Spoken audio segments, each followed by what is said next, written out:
በስመ አብ ወወልድ ወመንፈስ ቅዱስ አሐዱ አምላክ አሜን። ሞተ ከመ ይሰዓሮ ለሞት ሞትን ይሽረው ዘንድ ሞተ። ቅዳሴ ዲዮስቆሮስ። በጋሞና አካባቢው ጎፋና ባስኬቶ ያላችሁ ሊቃውንተ ቤተ ክርስቲያንና ሕዝበ ክርስቲያን እንኳን እግዚአብሔር ለ2018 ዓመተ ምህረት የትንሣኤ በዓል በሰላም አደረሳችሁ። እንግዲህ ትንሣኤን ለማለፍ ሕማማትን ማለፍ ግድ ያስፈልጋል። ወደ ትንሣኤው ከመሄዳችን በፊት ከሆሳዕና እስከ ዓርብ ያሉትን ነገሮች እንቃኛቸዋለን። ያው ሰኞም ማክሰኞም የየራሳቸው ስሞች አሏቸው። ዋናው ግን ረቡዕ ግድያው የተፈረመበት ምክረ ሞቱ የተረጋገጠበት የግድያ ደብዳቤ ፈቃድ የወሰዱበት ቀን ነው። የጌታችን የመድኃኒታችን ኢየሱስ ክርስቶስ ከሳሾች በዕለተ ሐሙስ መድኃኒታችን ኢየሱስ ክርስቶስ የደቀ መዛሙርቱን እግር አጥቧል። ከዛም ደግሞ ምስጢረ ቁርባንን ገልጾላቸዋል። ይህ ቀን የትህትና ቀን ተብሏል። የምስጢር ቀን ተብሏል። እንግዲህ እናንተም እንደዚሁ ለወንድሞቻችሁ አድርጉ በማለት የደቀ መዛሙርቱን እግር መድኃኒታችን ኢየሱስ ክርስቶስ አጥቧል። ከዚህ በኋላ በማዕድ ተቀምጦ ምስጢረ ቁርባንን ገልጾላቸዋል።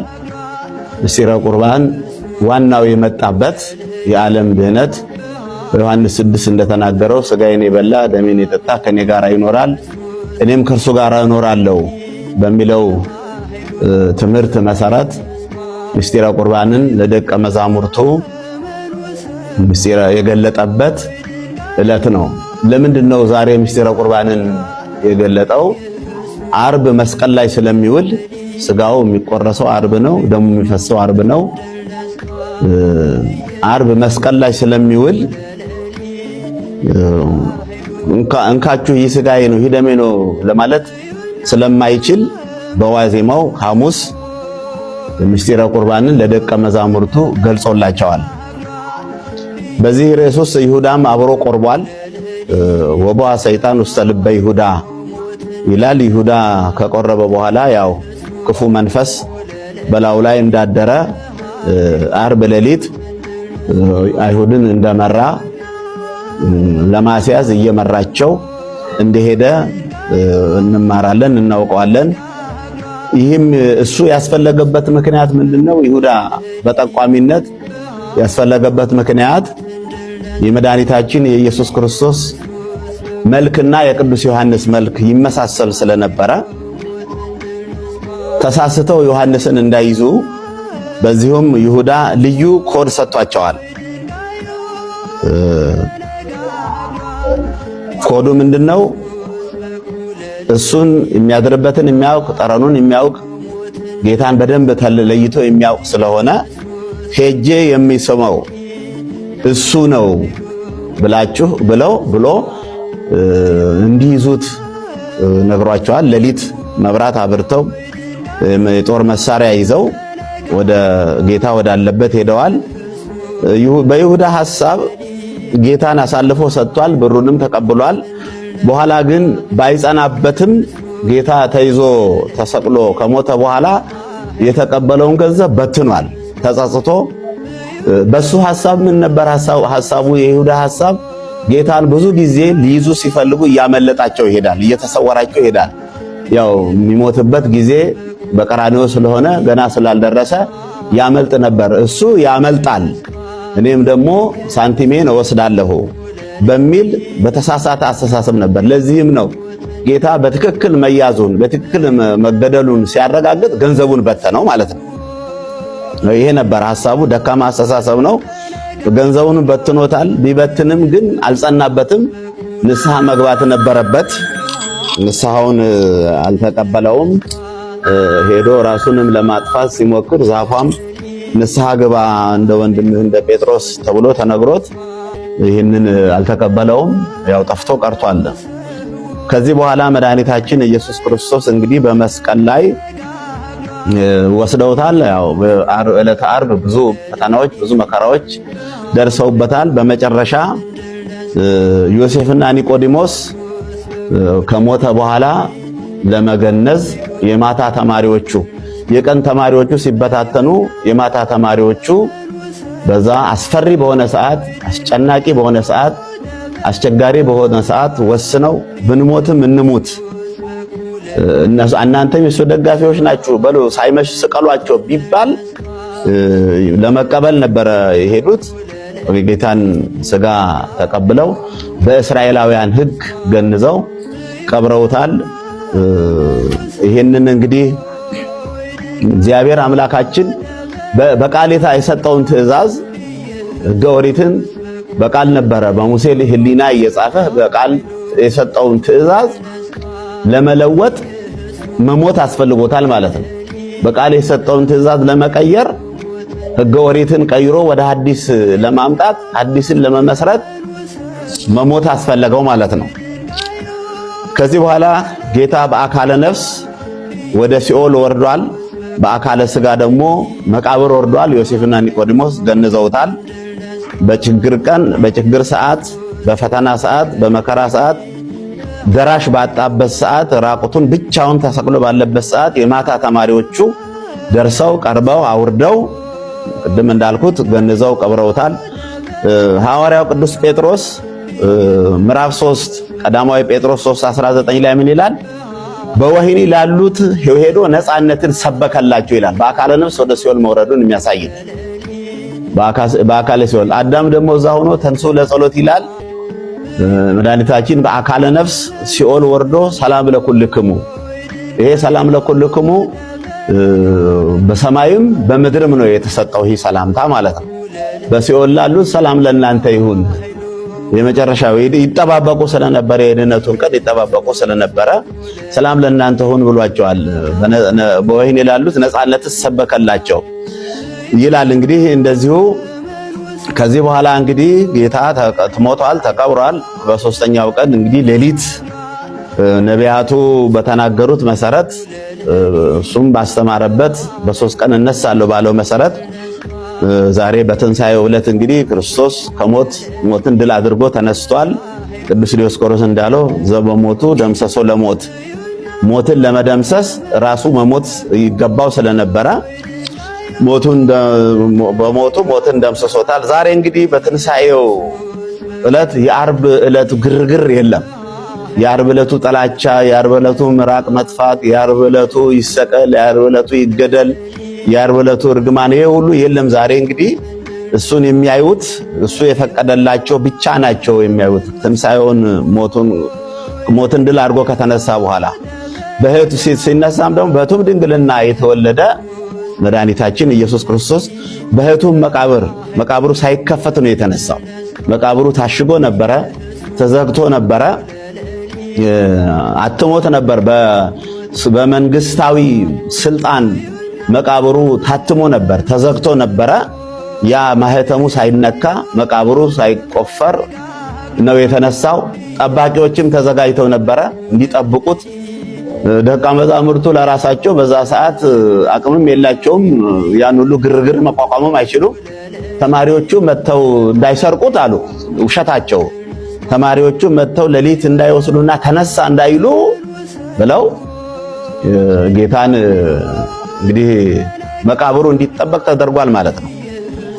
ጌታ በሕቱም ድንግልና ነው የተወለደ። ማኅተመ ድንግልናዋን ሳይፈታ የተጸነሰ ሲጸነስም ሲወለድም ከተወለደ በኋላም ማኅተመ ድንግልናዋ ያለወጠው ዛሬም እንግዲህ በሕቱም መቃብር ክፈቱልኝ ሳይል መነሳቱ ያሳያል። አንድ ስዕል አለ፣ አንድ ስዕል ሚሳል ስዕል አለ። ጌታ ሲነሳ ሚሳል ስዕል አለ። የተሳሳተ ስዕል ነው።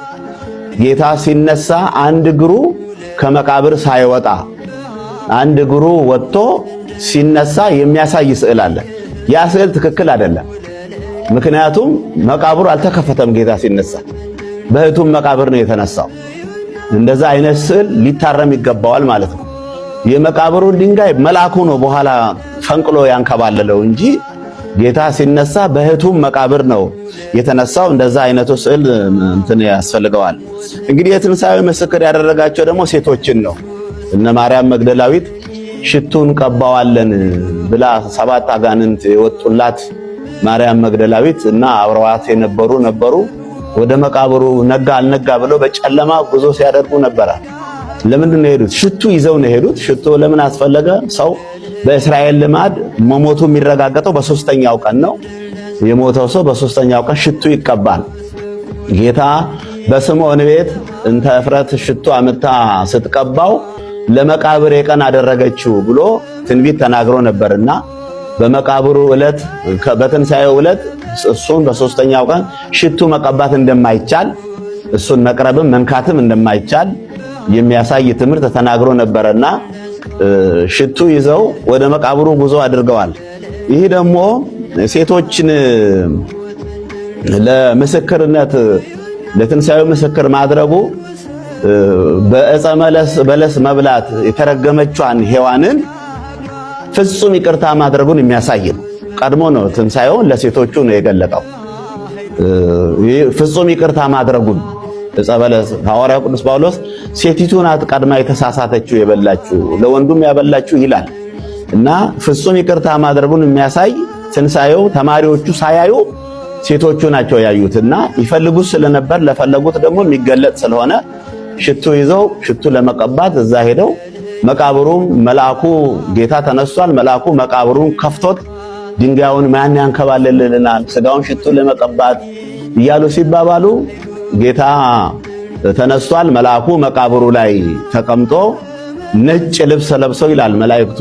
ወንጌሉ አንድ መልአክ ይላል፣ ሌላው ወንጌል ደግሞ 2 መላእክት አንዱ በራስጌ አንዱ በግርጌ ተቀምጠው ምን ትፈልጋላችሁ? እሱ ቀድሞ አስተምሯችኋል፣ እንደሚነሳ ነግሯችኋል እና በዚህ መቃብር የለም ተነስቷል ብለው መላእክቱ ለእነ ማርያም መግደላዊት ነግረዋቸዋል። ማርያም መግደላዊት ሮጣ ሄዳ ሐዋርያት ዘግተው ነበር ያሉት በዛን ሰዓት ማርቆስ እናት ቤት ጌታ ድንጋዩ ተንከባሏል፣ ጌታን ወስደውታል ወደ ከመቃብር ብለው ዮሐንስና ጴጥሮስ ሮጠው እንደሄዱ መጽሐፍ ቅዱስ ይነግረናልና በመጨረሻ ገብተው አይተው የመግነዙን ልብስ አይተው መነሳቱን አምነው ተመልሰው ሄደዋል። ማርያም እንግዲህ እያለቀሰች እዛው መቃብሩ ጋር ቆማ ነበረች ይላል። ምንድነው የመጣችበት ምክንያት? ሽቱ ይዛ ነው ሄደችው። ከሞተ በኋላ ስጋውን ለመቀባት ነው የመጣችው። እዛ መቃብሩ አጠገብ ቆማ ጌታ በሰው ተመስሎ በመቃብሩ አጠገብ ተገለጠላትና ምን ትያበኪኪ ወመነ ተሐስሲ አላት። ምን ያስለቅስሻል? ማንንስ ትፈልጊያለሽ? ጌታዬን ከዚህ መቃብር ወስደውታል፣ የት እንዳደረሱት አላውቅም። አንተ የአትክልቱ ቦታ ኃላፊ ነህ እና ምናልባት የሰው ስጋ አትክልቴን ያበላሻል ብለህ ከዚህ አውጥተው ከሆነ የት እንዳደረከው እባክህ ንገረኝ ብላ ራሱን ባለቤቱን ነው የጠየቀችው። ጌታም ብዙ አላቆያትም፣ አላደከማትም። ማርያም ብሎ ቀድሞ ይጠራት በነበረው ድምፅ ማርያም አላት። ረቡኒ አለችው። በእግሩ ላይ ወድቃ ሰላም ልትለው ስትል አትንኪኝ፣ አባቴ ጋር አረጋለሁ አላረኩም፣ ወደ ወንድሞቼ ግን ሂጂና ተነስቷል፣ በገሊላ ይቀድማችኋል በይና ንገሪ ብሎ መድኃኒታችን ኢየሱስ ክርስቶስ ይህን ትንሣኤውን መጀመሪያ እንግዲህ ለሴቶች የይቅርታ ፍጹም የይቅርታ መንገድ መሆኑን የሚያሳይ ነው። ከዚህ በኋላ እንግዲህ ሐዋርያት በሩን ዘግተው በተቀመጡበት በዝግ ቤት በዛው በትንሣኤው ዕለት ከሴቶቹ ቀጥሎ ሰላም ለኩልኩም አላችሁ። በሩ በህቱም ድንግልና የተወለደ በህቱም መቃብር የተነሳ አሁን ደግሞ በተዘጋው ቤት ውስጥ መስኮት ሳይከፈት ጣራ ሳይቀደድ በር ሳይከፈት በመካከላቸው ቆሞ ሰላም ለእናንተ ይሁን ብሎ አዲሱን ሰላም ጌታ ወንጌል በሚያስተምርበት ጊዜ ሰላም ለኩልኩም ያለበት ቦታ የለም። ምክንያቱም ሰላሙ የሚገኘው ሞቶ ከመነሳቱ በኋላ ከሞትና ከመነሳት በኋላ ስለሆነ የሚገኘው ሰላም ለኩልክሙ አላቸው። ደቀ መዛሙርቱ ምታት ያዩ መስሏቸው ፈሩ፣ ደነገጡ ይላል። ቁስሉን አሳያቸው። የተሸነከረበትን እጁን፣ ቁስሉን፣ አኪለ ሶኩ የተወጋውን ጎኑን ሁሉ አሳይቶ ሰላም ለኩልክሙ። ይሄ ሰላም ለኩልክሙ ቅድም ጠቅሼዋለሁ። ለሙታንም ሰላም ለኩልክሙ ብሏቸዋል። ዛሬ ደግሞ ሐዋርያትን ሰላም ለኩልክሙ ሰላም ለእናንተ ይሁን ብሎ መድኃኒታችን ኢየሱስ ክርስቶስ ይህንን አዲሱን ሰላምታ የሚጠበቀው ሰላምታ ዓለም የሚያስፈልገውን ሰላምታ ለዓለም የሚያስፈልግ ሰላምታ ጌታ በዚሁ በዛሬው በትንሣኤው ዕለት ሰላም ለኩልክሙ ብሏቸዋል ማለት ነው። እንግዲህ ይህ ሰላምታ ከዓለም የተለየ ሰላምታ ነው። ዓለም ሰላም የሚለው የጦር ኃይል አቋቁሞ መሳሪያ አዘጋጅቶ ሰራዊት አዘጋጅቶ ሄዶ አንዱን አጥፍቶ አንዱ መሪ አንዱን ሀገር አጥፍቶ አንዱ ባለስልጣን አጥፍቶ አሸንፎ የሚመጣውን ሰላም የሚለው ዓለማችን። ጌታ ግን ሰላም የሚለው አንዱ ለአንዱ ተላልፎ መሰጠትን እሱ ሕይወቱ ከዚህ የበለጠ ፍቅር የለም ማለት በመስቀል ላይ ወጥቶ ሞቶ ከዚህ የበለጠ ፍቅር ሕይወትን አሳልፎ ከመስጠት የበለጠ ፍቅር የለም ብሎ እንዳስተማረ መድኃኒታችን ኢየሱስ ክርስቶስ ይህንን ጥብቅ ሰላም አዲስ ሰላም ተናግሯል። ዓለም እንግዲህ ሰላም የሚለው ያወራል ስለ ዓለም ስለ ሰላም ብዙ ዓለማት ያወራሉ። ከዚህ በኋላ እንግዲህ ይሄ ምንድነው ይሄ ዕለት ወይቤ ተፈጸመ ሁሉ ካለ በኋላ ወአውጽኦ እግዚአብሔር ለአዳም ገነተ ተድላ የሚል አለ። በበደለ ጊዜ አዳምን ከተድላ ገነት ከሚያምር ከዛፉ ሳይሰራ ከሚበላበት ከገነት ቦታ ዘፍጥረት 3:23 ላይ አስወጣው ይላል እና መላእክትም እንዲጠብቁ ወደዛ ተመልሶ እንዳይገባ ተደርጎ ስለነበረ ያ እርግማን ፈርሶ ርግምተ ትኩን ምድር በተግባርከ የሚለው እርግማን ሁሉ ቀርቶ በመስቀል ላይ ጠፍቶ እርግማኑ ጠፍቶ ዛሬ ሰላም ለሁላችሁ ይሁን በሰማይም በሲኦል ላሉትም በምድር ላሉትም ሰላም ለሁላችሁ ይሁን ብሎ ያለበት ቀን ነው። ዓለም እንግዲህ ቅድም እንዳልኩ ስለ ዓለም ስለ ሰላም ያወራል፣ ግን ሰላሙን የሚተረጉም ሰው የለም። ሰላም ደግሞ በንግግር አይገኝም። በንግግር ብዛት፣ በሀብት ብዛት፣ በመሳሪያ ብዛት፣ በእውቀት ብዛት፣ በጉልበት በኃይል ሰላም አይገኝም። ሰላም የሚገኘው በየዋህነት፣ በሃይማኖተኛነት፣ በጸሎት ነው የሚገኘው። ዓለማችን ከሚለው ሰላም ይህ ሰላምታ የተለየ ነው ማለት ነው። ዛሬ በሀገራችን ኢትዮጵያ እንግዲህ ሰላም ርቋታል። ብዙ ሰዎች ሰላም ርቋቸዋል። መላው ዓለምም ሰላም ርቆታል። የምንሰማው ጥሩ ነገር በጎ ነገር አይደለም። ይሄን ሰላም ወደ ቦታው ለመመለስ ልንመልሰው ያስፈልጋል። ይሄ በመስቀል ላይ የተሰጠን ሰላም ሞትን አሸንፎ ሞትን ድል አድርጎ የሰጠንን ሰላም ወደ ቦታው ለመመለስ በንስሐ ወደ እግዚአብሔር መመለስ ያስፈልገዋል። ወደ ሰላም መጓዝ ያስፈልገናልና የጌታ ሰላም እንግዲህ አንዱ ለአንዱ መሞት ነው። አንዱ ለአንዱ ሕይወትን አሳልፎ መስጠት። እኔ ቤቴ ጦሜን አድሬ ወንድሜ ይብላ ማለትን እኔ አጥቼ ወንድሜ ያገኝ ማለትን ይሄን ማንም አያደርገውም መቼም። ግን እግዚአብሔር የሚያስተምረው ይሄንን ነው። ሕይወቱን የሰጠው መድኃኒታችን ኢየሱስ ክርስቶስ ሕይወቱ ሰጥቶ ነው ሰላም ለኩልክሙ ያለውና ሁላችን የትንሣኤው ሰላም ተካፋዮች ልንሆን ያስፈልጋል። ዛሬ ቅድም እንዳልኩት ብዙ ሕዝባችን ሰላም አጥቷል። ረሃቡ፣ ቸነፈሩ፣ ፈተናው፣ ችግሩ፣ መጠላላቱ ይሄ ሁሉ ሰላሙን ከኛ እያራቀው መሆኑን የሚያሳይ ነውና የሰላም ሰዎች እንድንሆን ወደ ነበርንበት ይሄ አዲስ የተሰጠንን ሰላምታ ወደ ነበርንበት ተመልሰን እንድናከብረው ያስፈልጋል። እንግዲህ በዚሁ ዕለት በትንሣኤው ዕለት በአጋጣሚ በመሬት ናዳ ለሞቱ ሰዎች ሀገረ ስብከታችን 250,000 ብር እንደ ስጦታም እንደ ሐዘን መግለጫም ሰጥቷል። እግዚአብሔር ያጥናቸው እንላለን። እግዚአብሔር ያበርታቸው እንላለን። እግዚአብሔር ዳግም እንዲህ አይነቱን ፈተና እንዲህ አይነቱን መከራ እንዳያመጣብን ጸሎት ማድረግ በንስሐ መስተካከል ያስፈልገናል። ሀገራችንን እንግዲህ እንዲጠብቅልን ያስፈልጋል። ዛሬ እንግዲህ በትንሣኤው ዕለት በገንዘባቸው ከእግዚአብሔር የሚጣሉ ሰዎች አሉ። በሀብታቸው የሚጣሉ፣ ከአቅም በላይ መብላት፣ ከአቅም በላይ መጠጣት፣ ኃጢአት መስራት፣ ክፉ መስራት የትንሣኤው መገለጫ አድርገው የሚያሳዩ ሰዎች አሉ። ይሄ ከእግዚአብሔር የተፈቀደ ነገር አይደለም። በትንሣኤው ዕለት ከነዳያን ጋር፣ ከችግረኞች ጋር፣ ምንም ካጡ ጋር ይሄ መፈሰኪያ እንኳን ያጡ፣ የሚቀምሱት ነገር ያጡ፣ በራቸውን ዘግተው ወደ ጫካ ሄደው የሚውሉ በዚህ ዕለት ብዙ የሚፈተኑ ኢትዮጵያውያን አሉ። ከነሱ ጋር አብረን እንድናከብር ነው የሚያስፈልገው። እየረዳናቸው እያጎረስናቸው መኖር ነው የሚያስፈልገውና እንግዲህ የትንሳኤው ተካፋዮች በሞቱ ሞትን ድል አድርጓል፣ ደምስሶታል። ግን አሁን ስንመለከተው በብስለት በሃይማኖታዊ በትምህርታዊ ነገር ስንመለከተው በሞቱ ሞት ተደምስሷል፣ እርግማን ጠፍቷል፣ ጥንተ አብሶ ጠፍቷል።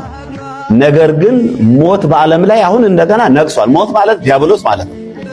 ሞት በዓለም ላይ እንደገና ነግሷል።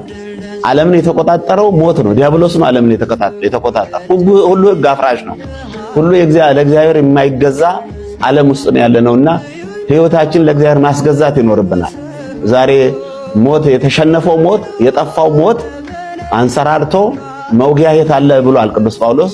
መውጊያውን ስሎ እንደገና ዓለምን ተቆጣጥሮ እየቀጠቀጠ እያጠፋ ነው ያለውና ወደ እግዚአብሔር እንድንመለስ ነው፣ በንስሐ እንድንስተካከል የትንሣኤው ተካፋዮች የምንሆነው ከክፉ ነገር ስንርቅ ነውና እግዚአብሔር ሀገራችን ኢትዮጵያን ሰላም ያደርግልን፣ የሞቱትን ነፍሳቸውን ይማርልን፣ ሕያዋንን ይጠብቅልን፣ በዓሉን የሰላም የበረከት የረድኤት በዓል ያደርግልን። እግዚአብሔር ይባርካችሁ።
ሞትን ድል